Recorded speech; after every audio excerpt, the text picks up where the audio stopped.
उन nice guy या बहुत सीधे साधे व्यवहारों को पीछे छोड़ने का एक बेहद जरूरी टूल किट है जिनकी वजह से अक्सर लोगों को धोखा मिलता है। Okay, let's dive into this. क्या कभी ऐसा लगता है कि आप दूसरों पर कुछ ज्यादा ही जल्दी भरोसा कर लेते हैं और फिर बाद में भारी नुकसान उठाना पड़ता है?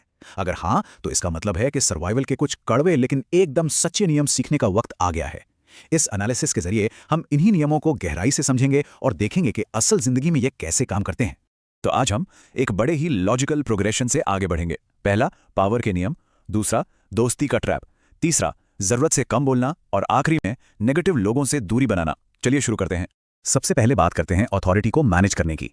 Law number 1, never outshine the master, यानी अपने बॉस या मास्टर से ज्यादा चमकने की कोशिश कभी ना करें। Now what's really interesting about this slide is कि हमारा दिमाग हमसे क्या कहता है। हम अक्सर सोचते हैं कि बॉस के सामने अपना बेस्ट टैलेंट दिखाएंगे तो वो इंप्रेस हो जाएंगे, लेकिन रियलिटी इसके बिल्कुल उलट है। ऐसा करके हम अनजाने में ही उनकी गहरी इनसिक्योरिटीज को ट्रिगर कर देते हैं। इसे एक रियल लाइफ स्टोरी से समझते हैं। सोर्स क्रिएटर बताते हैं कि उनके एक कॉलेज प्रोफेसर थे जिनके खुद के बाल उड़ चुके थे। वो बेवजह एक लंबे बालों वाले स्टूडेंट को टारगेट करते थे। क्यों? Pure insecurity. या फिर उस कॉन्वेंट स्कूल की इंग्लिश टीचर को ले लीजिए जो सिर्फ इसलिए चिढ़ती है क्योंकि आपका एक्सेंट उससे बेहतर है। अगर इसे बड़े लेवल पर देखें तो 90s के दशक में हर्षद मेहता के साथ भी यही तो हुआ था। उन्होंने अपनी वेल्थ और लाइफस्टाइल का इतना ज्यादा शो ऑफ किया कि वो पूरे बैंकिंग सिस्टम से भी बड़े दिखने लगे, और यही उनकी सबसे बड़ी गलती बनी। इसलिए अपनी काबिलियत को थोड़ा मास्क करके रखना ही असली समझदारी है। अब आते हैं दूसरे दायरे पर, यानी हमारे पियर्स। लॉ नंबर 2, दोस्तों पर कभी भी अंधा भरोसा ना करें। दोस्ती और एम्बिशन को मिक्स करना एक बहुत बड़ा ट्रैप साबित हो सकता है। होता क्या है ना कि जब दोस्ती में पैसा या सक्सेस जुड़ जाती है तो फ्यूचर में कॉन्फ्लिक्ट लगभग तय है। मान लीजिए रमेश और सुरेश 50-50 पार्टनरशिप में बिजनेस शुरू करते हैं। बिजनेस हिट होता है और फिर प्रॉफिट को लेकर झगड़ा शुरू। कॉर्पोरेट दुनिया का बहुत बड़ा उदाहरण ले लीजिए, रतन टाटा और साइरस मिस्त्री का केस। 10 को पुरानी पारिवारिक दोस्ती थी, पर जब वो दोस्ती बिजनेस और पावर से टकराई तो एक बेहद कड़वे विवाद में बदल गई। पैसा और शोहरत अक्सर सबसे गहरे रिश्तों को भी बर्बाद कर देते हैं। So the crucial point is कि इस नियम का एक काउंटर इंट्यूटिव और हैरान करने वाला पहलू भी है, और वो ये है कि अपने दुश्मनों का इस्तेमाल करना सीखें। दोस्त शायद आपको धोखा दे दें या जेलस फील करें, पर आपके दुश्मन आपको ऐसा फायदा दे सकते हैं जो आपने सोचा भी नहीं होगा। असल में दुश्मन आपको सबसे बेहतरीन क्रिएटिव फ्यूल देते हैं। सोर्स क्रिएटर ने अपनी एक बड़ी ही मजेदार कहानी शेयर की है। उन्हें इंटरनेट पर ट्रोल किया जाता था और हेटर्स उन्हें चू टैग बुलाते थे। कोई और होता तो शायद परेशान हो जाता, पर उन्होंने उस नेगेटिविटी से हार मानने के बजाय उसी नाम को उठाया और एक नया बेहद सक्सेसफुल सेकंड चैनल ब्रांड बना दिया। ये बिल्कुल WWE रेसलर कर्ट एंगल की उन कैच फ्रेज जैसा है, जहां क्राउड के "यू सक" चिल्लाने पर उन्होंने उसी नाम की टी-शर्ट्स प्रिंट कर दी और लाखों कमाए। दुश्मनों से फायदा उठाना सच में एक आर्ट है। चलिए अब तीसरे और सबसे पर्सनल दायरे में चलते हैं, internal control.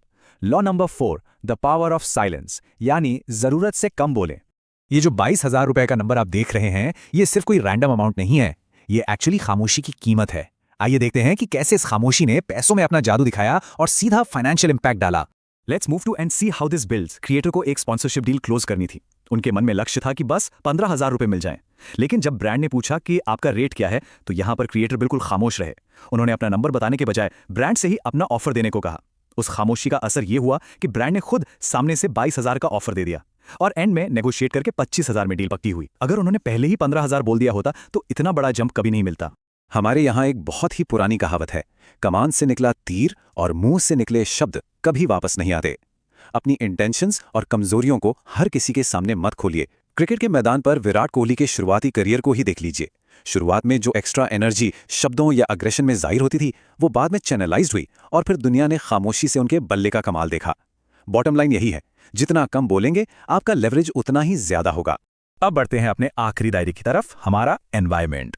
Law number 10, avoid the unhappy, यानी अपने आसपास के लोगों को लेकर एक मजबूत बाउंड्री तय करना। एंड दिस ब्रिलियंटली इलस्ट्रेट्स कि नेगेटिविटी सिर्फ एक सोच नहीं है, ये लिटरली एक इन्फेक्शन की तरह है। हमेशा विक्टिम कार्ड खेलने वाले और कड़वाहट से भरे लोग किसी वायरस की तरह कंटेजियस होते हैं। जो लोग अपनी हर परेशानी का दोष दूसरों पर मढ़ते हैं, वो बहुत जल्द आपकी जिंदगी में भी वही कड़वाहट और नेगेटिविटी भर देंगे। तो रूल ये है, कभी भी किसी रिश्ते में बॉब द बिल्डर बनने की कोशिश ना करें।